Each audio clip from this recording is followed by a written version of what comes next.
Hello guys, അസ്സലാമു അലൈക്കും. Welcome to my YouTube channel. അപ്പോൾ നമ്മളിതാ ഇന്ന് നല്ല നാടൻ മത്തിക്കറി വെക്കാൻ പോവാട്ടോ. അപ്പോൾ എൻ്റെ വിചാരം ഇവിടെ ഫ്രഷ് ആയിട്ടുള്ള ഫിഷൊന്നും കിട്ടില്ല എന്നാട്ടോ. കിട്ടിയാൽ ഇപ്പോൾ നമ്മുടെ നാട്ടിലത്തെ അത്ര ടേസ്റ്റ് ഒന്നും ഉണ്ടാവില്ല എന്നാട്ടോ എൻ്റെ ഒരു വിചാരം. പക്ഷേ ഇവിടെ നമ്മുടെ അപ്പാർട്ട്മെൻറ്റിൻ്റെ താഴെ തന്നെ ഫ്രഷ് ഫിഷിൻ്റെ ഷോപ്പ് ഉണ്ട് കേട്ടോ. അപ്പോൾ അവിടെ നിന്നാണ് ഇപ്പോൾ നമ്മൾ സാധാരണ മീൻ വാങ്ങിക്കുന്നത്. അപ്പോൾ ഇന്ന് നമുക്ക് നല്ല നാടൻ മത്തി കിട്ടിയിട്ടുണ്ട് കേട്ടോ. അപ്പോൾ നാട്ടിലത്തെ ഒരു വില്ലനാണല്ലോ അല്ലേ മത്തി. അപ്പോൾ നമുക്ക് ഇന്ന് അതുകൊണ്ട് രാത്രിക്കുള്ള ഒരു കറിയായിട്ടോ നമ്മൾ ഉണ്ടാക്കാൻ പോകുന്നത് നമ്മുടെ നാടൻ മത്തിക്കറി കേട്ടോ.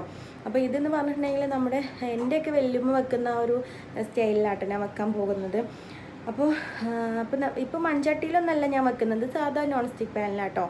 അപ്പോൾ നിങ്ങൾക്ക് മൺചട്ടി എന്നുണ്ടെങ്കിൽ അത് ഉപയോഗിക്കാൻ കുഴപ്പമൊന്നുമില്ല, ടേസ്റ്റ് ഉണ്ടാവും കേട്ടോ. അപ്പോൾ ഞാനിപ്പോൾ UAE ആയതുകൊണ്ട് എൻ്റെ കയ്യിൽ മൺചട്ടിയൊന്നും ഇല്ലാത്തതുകൊണ്ട് ഞാൻ ജസ്റ്റ് ഒരു പോട്ടിലാട്ടോ ഉണ്ടാക്കുന്നത്. അപ്പോൾ നമുക്ക് എങ്ങനെയാണ് നല്ല നാടൻ മത്തിക്കറി ഉണ്ടാക്കുന്നത് നോക്കിയാലോ.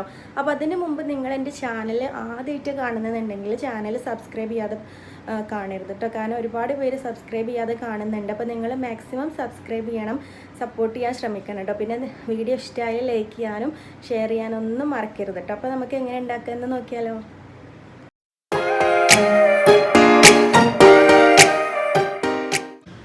അപ്പോൾ ഇതാ നല്ല നാടൻ മത്തിയാട്ടോ കിട്ടിയിട്ടുള്ളത്. പിന്നെ എൻ്റെ വല്യമ്മക്ക് എങ്ങനെയാണ് ചെയ്യാന്ന് വെച്ചിട്ടുണ്ടെങ്കിൽ മീൻ നന്നാക്കുന്ന ഉടനെ തന്നെ അതിലോട്ട് കല്ലുപ്പിട്ട് വെക്കും, നന്നാക്കുന്നതിൻ്റെ മുമ്പ് തന്നെ. എന്നിട്ട് നന്നായിട്ട് അത് നല്ല തിരുമ്മിയിട്ടായിട്ട് നല്ല ക്ലീൻ ആക്കുക. അപ്പോൾ ഇത് നമുക്കിപ്പോൾ നല്ല ക്ലീൻ ആക്കി കൊണ്ടുവന്ന മീനായതുകൊണ്ട് ഇപ്പോൾ ഞാൻ ഇത് കല്ലുപ്പിട്ട് ഇപ്പോഴായിട്ട് കഴുകിയിട്ടുണ്ടായിരുന്നേ. കല്ലുപ്പിട്ട് കഴുകി എന്താണെന്ന് വെച്ചിട്ടുണ്ടെങ്കിൽ അതിൻ്റെ വഴുവഴുപ്പും ചെളുക്കൊക്കെ നന്നായിട്ട് പോയി കിട്ടും. അപ്പോൾ നന്നായി ക്ലീൻ ചെയ്ത് വെച്ച മീനാട്ടോ ഇത്.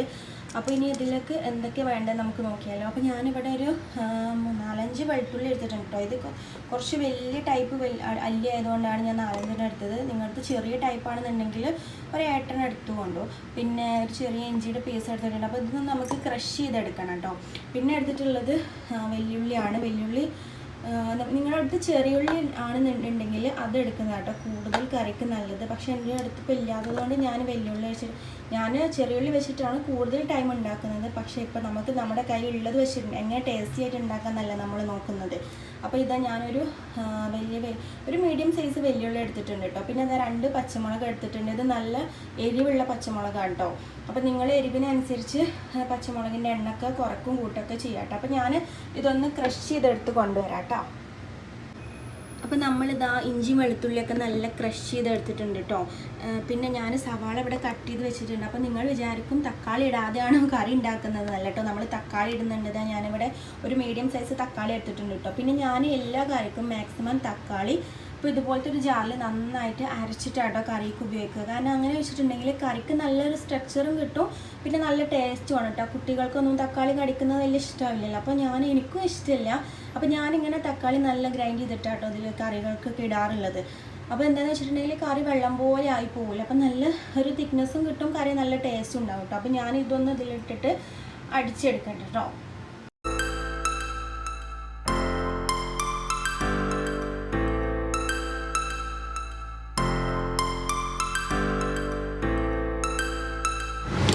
അപ്പോൾ തക്കാളി ഇതാ ഞാൻ നന്നായിട്ട് അരച്ചെടുത്തിട്ടുണ്ട് കേട്ടോ. അപ്പോൾ ഫൈനായിട്ട് നന്നായിട്ട് അരിഞ്ഞ് കിട്ടിയിട്ടുണ്ട്. ഇനി നമുക്ക് വേണ്ടത് പുളിയാട്ടോ. പുളി ഒന്ന് വെള്ളത്തിലിടണം. അപ്പോൾ ഞാൻ എൻ്റെ കയ്യിൽ കുരുമില്ലാത്ത പുളിയാട്ടോ ഇതുണ്ട്. കുരുമില്ലാത്ത പുളിയാണുള്ളത്. അപ്പോൾ ഇതാ ഈ ഒരു പുളി ഞാൻ ഇത്രയും പുളിയാട്ടോ എടുത്തിട്ടുള്ളത്. എൻ്റെ ഒരു കയ്യിനനുസരിച്ചിട്ട് ഞാൻ ഇത്ര പുളി എടുത്തിട്ടുണ്ട്. ഇത് ഞാനിനി ചൂടുവെള്ളത്തിലാട്ടോ ഇട്ട് വെക്കാൻ പോകുന്നത്. അപ്പോൾ എന്നാലും പെട്ടെന്ന് അലിഞ്ഞ് കിട്ടത്തുള്ളൂ. അപ്പോൾ ഇതിന് ചൂടുവെള്ളത്തിലിട്ട് വെക്കട്ടെ. അപ്പോൾ നമുക്ക് മീൻ കറിയുടെ പരിപാടി തുടങ്ങാം കേട്ടോ. ഇപ്പോൾ ഇതാ നമ്മുടെ പാൻ ഇവിടെ ചൂടായി വന്നിട്ടുണ്ട് കേട്ടോ. പിന്നെ എൻ്റെ കയ്യിലിപ്പോൾ ഞാനിപ്പോൾ UAE-ലായിട്ടുള്ളത്. അപ്പോൾ ഇവിടെ എൻ്റെ കയ്യിൽ മൺചട്ടി ഇല്ലാത്തതുകൊണ്ടാട്ടോ ഞാനിപ്പോൾ ഈ ഒരു പാൻ എടുത്തിട്ടുള്ളത്. അപ്പോൾ നിങ്ങളുടെ കയ്യിലിപ്പോൾ മൺചട്ടി ഉണ്ടെന്നുണ്ടെങ്കിൽ കുഴപ്പമൊന്നുമില്ല, അതെടുത്ത് ഉണ്ടാക്കിയാലും മതി. അല്ല ഇനിയിപ്പോൾ എങ്ങനെയാണെന്നുണ്ടെങ്കിലും ഒരു കുഴപ്പമില്ല. കാരണം നമ്മളുണ്ടാക്കിയാലും മുന്നേണ്ടല്ലേ കഴിക്കാൻ പോകുന്നത്. അപ്പോൾ എങ്ങനെ ഉണ്ടാക്കിയാലും ഈ ഒരു കറി ഭയങ്കര ടേസ്റ്റുള്ള ഒരു കറിയാണ്. അപ്പോൾ നിങ്ങൾക്ക് പിന്നെ മൺചട്ടി ഇല്ലയെന്ന് വെച്ചിട്ട് വിഷമിക്കേണ്ട കാര്യമൊന്നുമില്ല. അപ്പോൾ ഞാൻ ചെയ്യുന്ന പോലെ ഉള്ള ചട്ടി വെച്ചിട്ട് ഉപയോഗിച്ചാൽ മതി കേട്ടോ. അപ്പോൾ ഞാനിതിലോട്ടിനി ഓയിൽ ഒഴിക്കട്ടെ. ഓയിലാട്ടോ. അപ്പോൾ ഇതാണ് ഞാൻ ആഡ് ചെയ്യുന്നത്. അപ്പോൾ ഇത് കുറച്ച് ഞാൻ ചേർക്കുന്നുണ്ട് കേട്ടോ. അപ്പോൾ ഇതാണ് എണ്ണ നല്ല മൂത്ത് വന്നിട്ടുണ്ട്. അപ്പോൾ അതിലേക്ക് ഞാൻ ഈ ഒരു ചെറിയ സ്പൂൺ അളവിൽ ഞാൻ കടുക് ഇടുന്നുണ്ട് കേട്ടോ.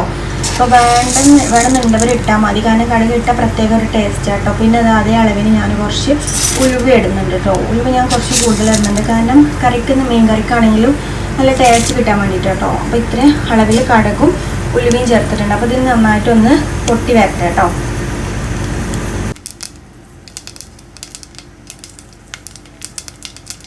കടുക് ഉലുവയൊക്കെ അവിടെ പൊട്ടി വന്നിട്ടുണ്ട്. അപ്പോൾ ഞാൻ ഇനി ഇതിലോട്ട് നമ്മുടെ സവാള അരിഞ്ഞത് ചേർക്കാം കേട്ടോ.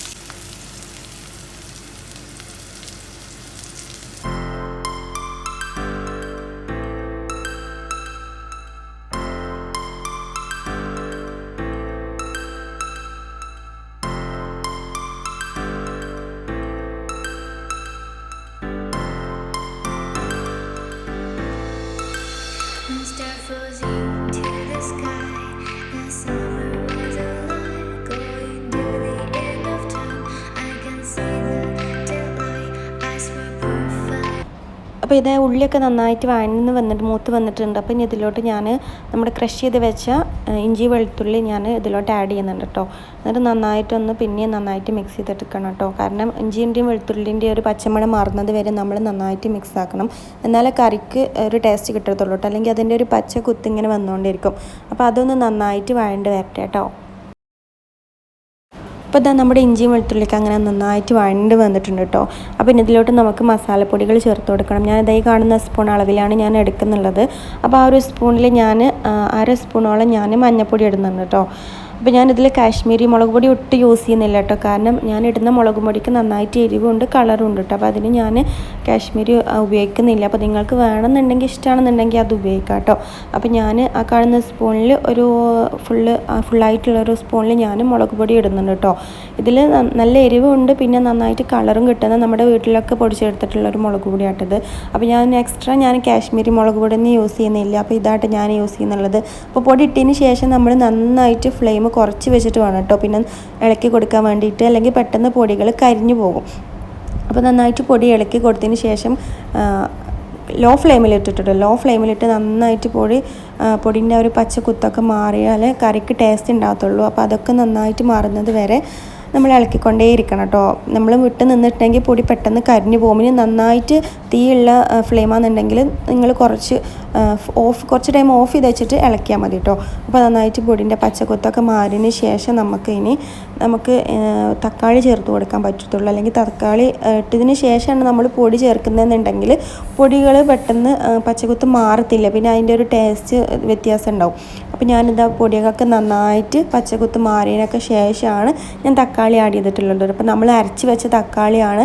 അപ്പോൾ അത് പൊടികളൊക്കെ പച്ചക്കൊത്ത് മാറിയതിന് ശേഷമാണ് ഞാൻ ആഡ് ചെയ്തിട്ടുള്ളത്. ഇനി ഈ ഒരു തക്കാളിയുടെ ഒരു ചുവക്കെ മാറുന്നത് വരെ നമ്മളൊരു 5 മിനിറ്റോളം ഞാനിത് ഇളക്കി കൊടുക്കുന്നുണ്ട് കേട്ടോ. നമ്മൾ ഈ ഒരു പാനിൽ നിന്ന് ഈ ഒരു മസാല ഇങ്ങനെ വിട്ട് വരുന്നത് വരെ, ഒരു സോഫ്റ്റായി വരുന്നത് വരെ നമ്മളിങ്ങനെ ഇളക്കിക്കൊണ്ടേ ഇരിക്കണം കേട്ടോ. എന്നാലേ കറിക്ക് അതിനനുസരിച്ചുള്ള ഒരു ടേസ്റ്റ് കിട്ടത്തുള്ളൂ. അപ്പോൾ അതുവരെ നമ്മൾ നന്നായിട്ട് മിക്സ് ചെയ്യണം കേട്ടോ. അപ്പോൾ തക്കാളി ഈ ഒരു പരിവാകുമ്പോഴായിട്ട് നമ്മൾ നന്നായിട്ട് വെന്തിട്ടുണ്ടെന്ന് മനസ്സിലാക്കേണ്ടത്. കാരണം പാനിൽ നിന്ന് നന്നായിട്ട് വിട്ട് വന്ന് ഈ ഒരു രീതിയിലാവുമ്പോഴായിട്ട് ഇനി ബാക്കി വെള്ളവും കാര്യങ്ങളൊക്കെ ചേർക്കേണ്ടത്. അപ്പോൾ ഞാനിതാ നേരത്തെ കുതിർത്ത് വെച്ച് ഞാനൊരു 1/2 ഗ്ലാസ് ചൂടുവെള്ളത്തിലാട്ടോ പുളി കുതിർക്കാൻ വേണ്ടി വെച്ചിട്ടുണ്ടായിരുന്നത്. അപ്പോൾ ആ വെള്ളം ഞാൻ ഒഴിച്ച് കൊടുക്കുന്നുണ്ട്. അത് കൂടാതെ ഞാൻ ആ ഒരു പുളിയിലോട്ട് തന്നെ ഞാൻ ഒരു 1/2 ഗ്ലാസ് വെള്ളം കൂടി ചേർത്തിട്ട് അതും കൂടി ഒഴിച്ച് കൊടുക്കുന്നുണ്ട് കേട്ടോ. പിന്നെ അതുകൂടാതെ വേറെ പുളിവെള്ളം അല്ലാതെ ഞാനൊരു 1/2 ഗ്ലാസ് വെള്ളം കൂടി ഒഴിച്ച് കൊടുക്കുന്നുണ്ട്. അങ്ങനെ മൊത്തത്തിൽ ഞാൻ 2 ഗ്ലാസ് വെള്ളം കേട്ടോ ഈ ഒരു കറിക്ക് എടുത്തിട്ടുള്ളത്. അപ്പോൾ നിങ്ങൾക്കിനി കറിൻ്റെ ഒരു തിക്നെസ് അനുസരിച്ച് നിങ്ങൾക്ക് കുറയ്ക്കുകയും കൂട്ടുകയൊക്കെ ചെയ്യാം. ഞാൻ പറഞ്ഞല്ലോ, എനിക്ക് കറി എപ്പോഴും തിക്കായിരിക്കുന്നത് കേട്ടോ എനിക്കിഷ്ടം. അപ്പോൾ അങ്ങനെയെന്നുണ്ടെങ്കിൽ കുറച്ച് കൂടുതൽ വെള്ളം ഒഴിക്കാതെ കുറച്ച് വെള്ളം ഒഴിച്ചിട്ട് നിങ്ങൾ കറി ആക്കാൻ ശ്രമിക്കണം. ഇനി നിങ്ങൾക്ക് ലൂസായി കിട്ടണമെന്നുണ്ടെങ്കിൽ കുറച്ച് കൂടുതൽ വെള്ളം ഒഴിച്ചാലും കുഴപ്പമൊന്നുമില്ല കേട്ടോ. അപ്പോൾ ഞാനിതിലോട്ട് മൊത്തത്തിൽ 2 ഗ്ലാസ് വെള്ളമാട്ടോ ഒഴിച്ചിട്ടുള്ളത്. ഒരു 1.5 ഗ്ലാസ് പുളിവെള്ളം, പിന്നെ അത് കൂടാതെ 1/2 ഗ്ലാസ് നോർമൽ വാട്ടർ ഒഴിച്ചിട്ടുണ്ട് കേട്ടോ. അപ്പോൾ ഇനി ഇത് നന്നായിട്ട് തിള വരുമ്പോഴായിട്ട് നമ്മൾ ഇനി ഇതിലോട്ട് മീൻ ചേർക്കേണ്ടത്. ഇനി ഇതിലോട്ട് നമ്മൾ ആവശ്യത്തിനുള്ള ഉപ്പും കൂടി ചേർക്കണം കേട്ടോ. അപ്പോൾ ഞാനിത് അവിടെ ആവശ്യത്തിനുള്ള ഉപ്പും കൂടി ചേർക്കുന്നുണ്ട്. അപ്പോൾ ഇതാ കറി നന്നായിട്ട് വെട്ടി തിളക്കുന്നത് കേട്ടോ. അപ്പോൾ ഇത് ഒരു മിനിറ്റോളം ഇങ്ങനെ തിളക്കട്ടെ. എന്നിട്ട് വേണം നമുക്ക് നമ്മുടെ മീൻകുട്ടന്മാർ ഇതിലോട്ട് ഇടാൻ വേണ്ടിയിട്ട് കേട്ടോ. അപ്പോൾ അതായത് ഒരു മിനിറ്റോളം ഇങ്ങനെ തിളച്ചിട്ടുണ്ട്. അപ്പം നമുക്ക് നമ്മളെ മീൻകുട്ടന്മാരെ ഇടാം അല്ലേ. ഇതിനുള്ളിൽ പഞ്ഞൊക്കെ ഉണ്ട് കേട്ടോ, ശരത്തിനുള്ളിൽ പഞ്ഞൊക്കെ ഉണ്ട്.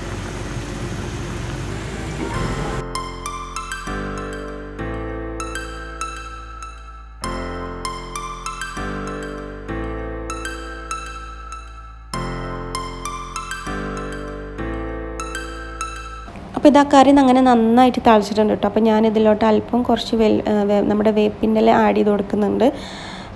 വേപ്പിൻ്റെ ഇല നിങ്ങൾക്ക് ആദ്യം നമ്മുടെ ഉള്ളിയും തക്കാളിയൊക്കെ വഴറ്റുന്ന സമയത്ത് ചേർത്താലും കുഴപ്പമില്ല. അപ്പോൾ എനിക്കത് ഇഷ്ടമല്ല, കാരണം പെട്ടെന്ന് കറിവേപ്പില കരിഞ്ഞു പോകും. അപ്പോൾ അതിൻ്റെ ഒരു ഫ്ലേവർ കിട്ടാത്തതുകൊണ്ട് ഞാനിങ്ങനെ ലാസ്റ്റ് ടൈമിലാട്ടോ ചേർക്കാറുള്ളത്. പിന്നെ ലാസ്റ്റായിട്ട് ഇതിലോട്ട് ഞാൻ അല്പം വെളിച്ചെണ്ണ കൂടി തൂക്കി കൊടുക്കുന്നുണ്ട് കേട്ടോ. അപ്പോൾ ഞാനിതാ കറി ഇവിടെ ഒരു ഏകദേശം പറയുകയാണെന്നുണ്ടെങ്കിൽ ഒരു 6-7 മിനിറ്റ് ആട്ടോ കറി നന്നായിട്ട് തിളപ്പിച്ചെടുത്തത്. കാരണം മത്തിക്ക് അത്രയൊക്കെ മതി, നന്നായിട്ട് വെന്ത് കിട്ടുന്ന മീനല്ലേ, പെട്ടെന്ന് വേവും. അവിടുത്തെ നമ്മുടെ നാടൻ മത്തിക്കറി നല്ല ടേസ്റ്റിൽ ഇവിടെ റെഡി ആയിട്ടുണ്ട് കേട്ടോ. അപ്പോൾ ഞാൻ ഇടയ്ക്കിടയ്ക്ക് ഇങ്ങനെ ടേസ്റ്റൊക്കെ നോക്കാറുണ്ടായിരുന്നു. അപ്പോൾ അതായത് ഇത്രയും മതി കേട്ടോ, നന്നായിട്ട് തിള വെന്തിട്ടുണ്ട് കേട്ടോ. അപ്പം ഞാനിത് അവിടെ ഫ്ലെയിം ഓഫ് ചെയ്യാൻ പോവാണ്. അപ്പോൾ പിന്നെ ഞാനിതൊരു പാത്രത്തിലോട്ട് സെർവ് ചെയ്തിട്ട് ഇനി ബാക്കി കാണിക്കാം കേട്ടോ. അപ്പോൾ അങ്ങനെ തന്നെ ഞാനിതൊരു പാത്രത്തിലോട്ട് മാറ്റിയിട്ടുണ്ട് കേട്ടോ. പിന്നെ ഈ മത്തിക്കറി നല്ല മീൻകറി ഏതാണെങ്കിലും ഇരിക്കുന്നിടത്തോളം ടേസ്റ്റും അതായത് തിക്കും കൂടുന്നല്ലേ. അപ്പോൾ ഇതിനിങ്ങനെ തിക്ക് കൂടി വരും കേട്ടോ. ഇപ്പോൾ കണ്ടോ, നല്ല തിക്കിലാണ് കറി ഇരിക്കുന്നത്, വെള്ളം പോലെ ആയിട്ടില്ല. അപ്പോൾ ഇനി ഇത് ഇരിക്കുന്നിടത്തോളം കൂടി വരും കേട്ടോ. അപ്പോൾ ഇത് ഞാൻ നിങ്ങൾക്ക് വെറുതെ ഉണ്ടാക്കി മാത്രം കാണിച്ചു തന്നിട്ട് കാര്യമില്ലല്ലോ. അപ്പോൾ ഇനി ഇത് കഴിച്ചും കൂടി കാണിച്ചു തരാം കേട്ടോ. അപ്പോൾ നമ്മളിത് ദോശ ഉണ്ടാക്കിയിട്ടുണ്ട്. അപ്പോൾ ദോശയിലോട്ട് നമ്മൾ നല്ല നാടൻ മത്തിക്കറി ഒഴിച്ച് ഇതൊന്നൊരു പിടുത്തം പിടിച്ചിട്ടുണ്ടെങ്കിൽ വേറെ ഒന്നും വേണ്ട കേട്ടോ. അപ്പോൾ എനിക്ക് പേഴ്സണലി ഇഷ്ടമുള്ളൊരു മീനാണ് കേട്ടോ മത്തി. ചിലർക്കൊന്നും ഇഷ്ടം ഉണ്ടാവില്ല. അപ്പോൾ ഇതൊന്ന് കഴിച്ചിട്ട് കാണിച്ചു തരാം കേട്ടോ എങ്ങനെയുണ്ടെന്നുള്ളത്. അപ്പോൾ ഈ ഒരു ദോശയുടെ പീസും നല്ല മത്തി കറിയും മത്തിയുടെ ഒരു പീസ് എടുത്ത് കഴിച്ചിട്ടുണ്ടെങ്കിൽ അൽഹംദുലില്ലാ വേറൊരു ലെവൽ തന്നെയായിരുന്നു കേട്ടോ. മാഷാഅല്ലാ നല്ല ടേസ്റ്റ് ഉണ്ടായിരുന്നു. അപ്പോൾ നിങ്ങളിത് മറക്കാതെ ട്രൈ ചെയ്യേണ്ട ഒരു ഐറ്റമാണ് കേട്ടോ. അപ്പോൾ ഇന്നത്തെ വീഡിയോ എത്രയേ ഉള്ളൂ. അപ്പോൾ നമ്മളിത് ആ വീഡിയോ വൈൻഡപ്പ് ചെയ്യാൻ പോവുകയാണ്. അപ്പോൾ നിങ്ങൾക്ക് എൻ്റെ വീഡിയോ ഇഷ്ടമായിട്ടുണ്ടെന്നുണ്ടെങ്കിൽ ചാനൽ മറക്കാതെ സബ്സ്ക്രൈബ് ചെയ്യാനും വീഡിയോ ഷെയർ ചെയ്യാനും ലൈക്ക് ചെയ്യാനും കമൻറ്റ് ചെയ്യാനും ഒന്നും മറക്കരുത് കേട്ടോ. അപ്പോൾ നമുക്കിനി അടുത്ത വീഡിയോ കാണുന്നത് വരെ ബായ്, അസ്സലാമു അലൈക്കും.